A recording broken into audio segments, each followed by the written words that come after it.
A tough one, obviously. Um, guys gave, I thought,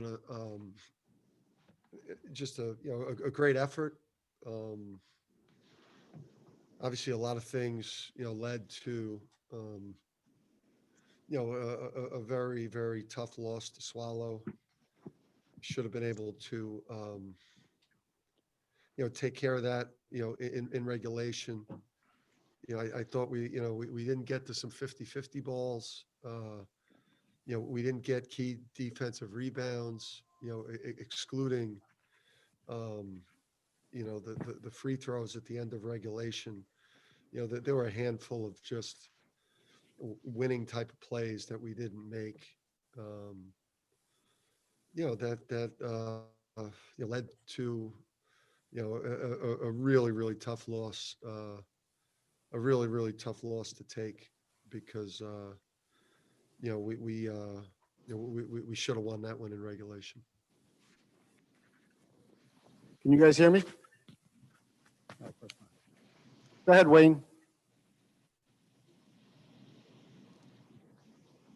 Dan, can you talk about the incredible game that James Bouknight had and what Creighton did in the last 5 minutes of regulation and in the overtime to take him out of the equation?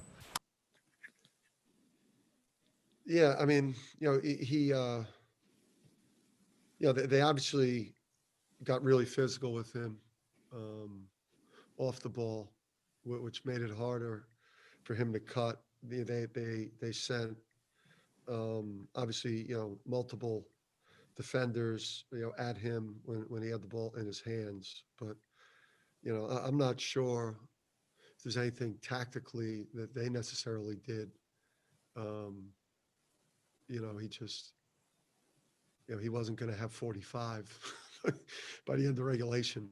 This isn't a video game. He and we just didn't get enough. I think what really happened to James is that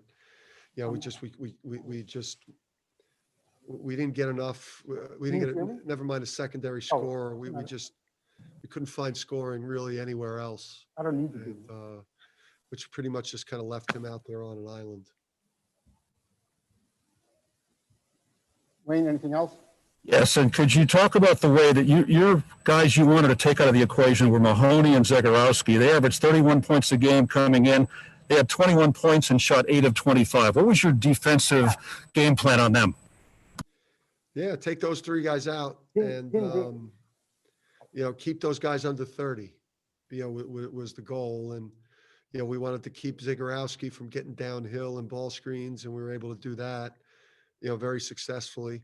We didn't give Bullock many chances, and and Mahoney was a huge key for us as well as a 16-point a game scorer.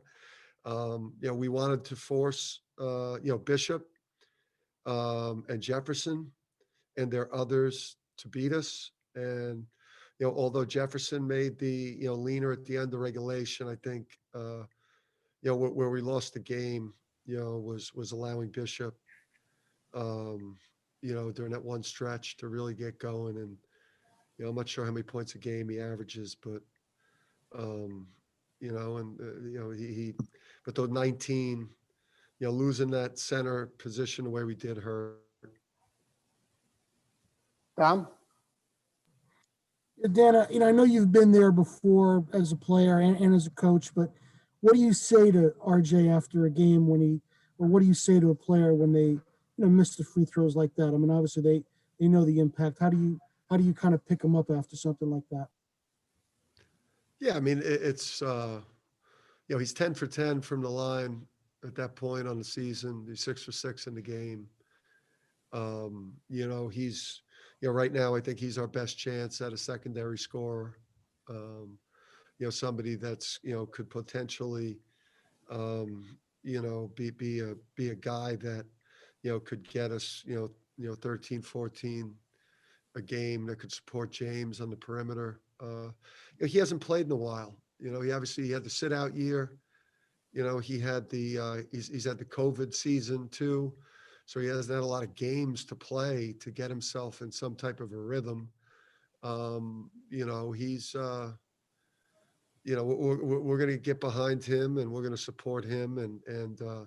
I thought that, he really battled one of the best point guards in the country, minus the, missing the big free throws. I mean, he did, like, him and Zagorowski were kind of a push today.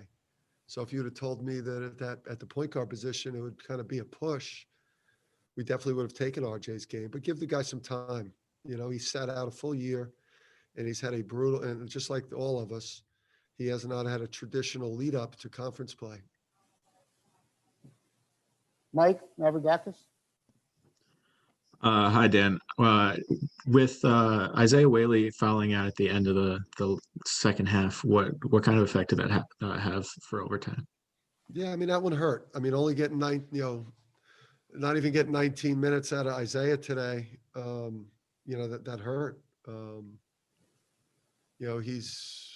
He's a guy that's a double figure scorer, double figure rebound guy, and a potential, first team all defense in the conference. And he committed a really bad foul to start the second half, which really hurt. And, and then, because he had the fouls, he wasn't as aggressive with Bishop on a couple of those, critical plays where Bishop got deep position and scored on him. So, Isaiah, we need him on the court more like 32 minutes.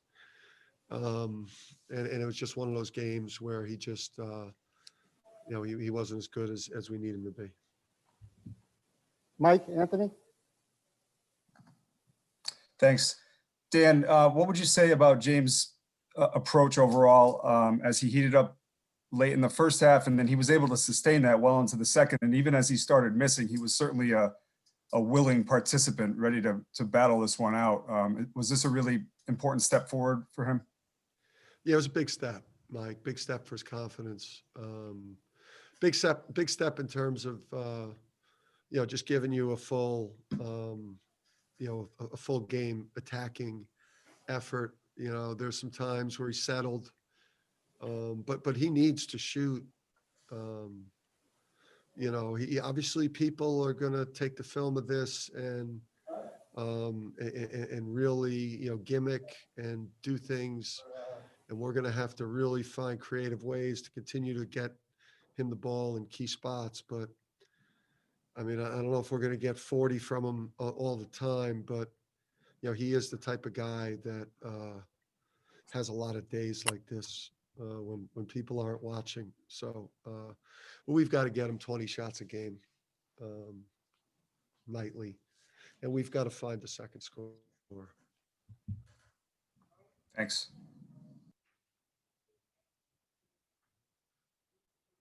Charlotte?